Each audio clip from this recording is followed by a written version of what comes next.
On the third anniversary of his departure from the White House, former President Donald Trump dedicated his efforts to eliminate the remaining Republican obstacles to securing his third consecutive nomination. During a rally in Manchester, he emphasized the need for substantial support to convey a message of genuine unity. Throughout the more than 90-minute address, Trump adhered to the vengeful tone that characterizes his campaign. He lamented the outcome of the 2020 election, defended the actions of the January 6, 2021 rioters, advocated for immunity from prosecution for himself and all presidents, ridiculed President Joe Biden, and directed his most fervent criticism at Nikki Haley, the former South Carolina governor and his closest competitor in the Granite State primary polls. Even before Trump took the stage, his campaign projected a message on a large screen attacking Haley's alleged connections to Democrats, Wall Street and globalists, and her stances on contentious issues such as Social Security. When Trump spoke, he continued the assault, accusing Haley of relying on radical Democratic funding for her campaign. Trump questioned the authenticity of Haley as a Republican candidate, highlighting her appeal to centrist and anti-Trump political groups and donors. He scrutinized her policy positions, particularly her commitment to raise the retirement age for younger individuals, delaying their access to Social Security benefits. Trump also retaliated against Haley's suggestion that he is too old to seek the presidency again, referencing a previous incident where he confused her with former House Speaker Nancy Pelosi. Haley, 52, had earlier expressed concerns about Trump's fitness for the presidency at a rally in Keene, New Hampshire, stating that there could be doubts about someone's mental fitness to handle the pressures of the presidency. This statement followed Trump's confusion between her and Pelosi.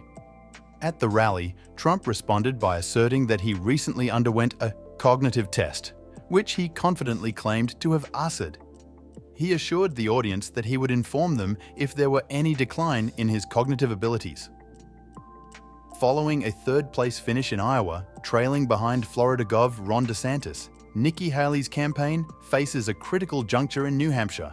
Recent polls indicate that she is the sole GOP candidate closely trailing Trump in the state, which has a less conservative profile than Iowa and allows independents to participate in party primaries. Trump took aim at the voting rules in the Granite State, expressing displeasure over the possibility of non-Republicans or those not typically aligned with the GOP participating in the presidential primary. However, he embellished this argument by falsely claiming that Democrats could also take part in the Republican contest, a statement contradicted by New Hampshire Secretary of State David Scanlon.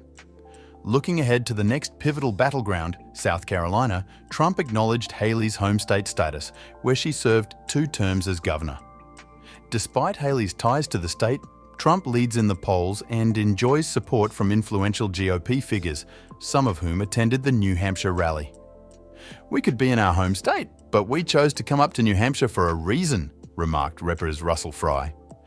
Governor Henry McMaster, with a touch of humor, invoked the Spice Girls, stating that voters want what we really, really want, emphasizing their desire for Trump.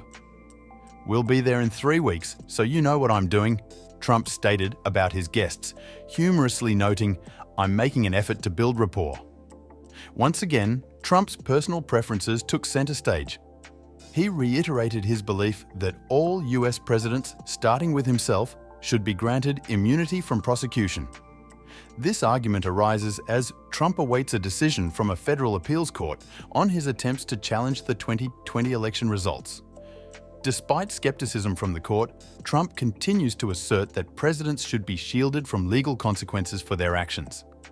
During the Saturday night address, Trump brought up President Harry Truman's use of atomic bombs in Japan in 1945 as a case in point. He suggested that Truman refrained from certain actions, like using nuclear weapons, due to the fear of legal repercussions from his opponents. "Look at Harry Truman," Trump remarked. "He wouldn't have done it if you think Hiroshima. Not exactly a nice act, but it did end the Second World War probably, right? Nagasaki, he wouldn't be doing that. He said, 'I don't want to do that because my opponents will indict me.' While the morality of Truman's decision has been debated, legal charges were never pursued against him for the bombings of Hiroshima and Nagasaki, which resulted in significant casualties. Trump had fewer comments about Ron DeSantis. even highlighting how little he had discussed the Florida governor before, playfully mocking his height at the urging of a supporter.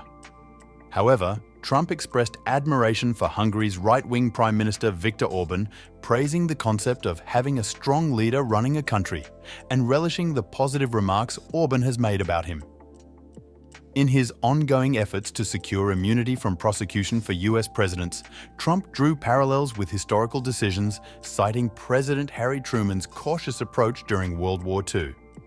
Trump contended that legal concerns influenced Truman's choices, using this argument to support his case for presidential immunity. While discussing his upcoming engagements, Trump humorously acknowledged his strategy to foster relationships with attendees. Despite the serious undertone of his legal arguments, Trump injected moments of levity during the rally. Throughout the address, Trump placed less emphasis on his rival, Ron DeSantis, even playfully acknowledging the limited discussion about the Florida governor. However, Trump showcased a preference for strong leadership, praising Hungary's Prime Minister Viktor Orban and appreciating the positive remarks Orban had recently made about him. As Trump navigates the political landscape, his rhetoric continues to blend legal arguments, historical references, and personal interactions, shaping the narrative of his post-presidential endeavors.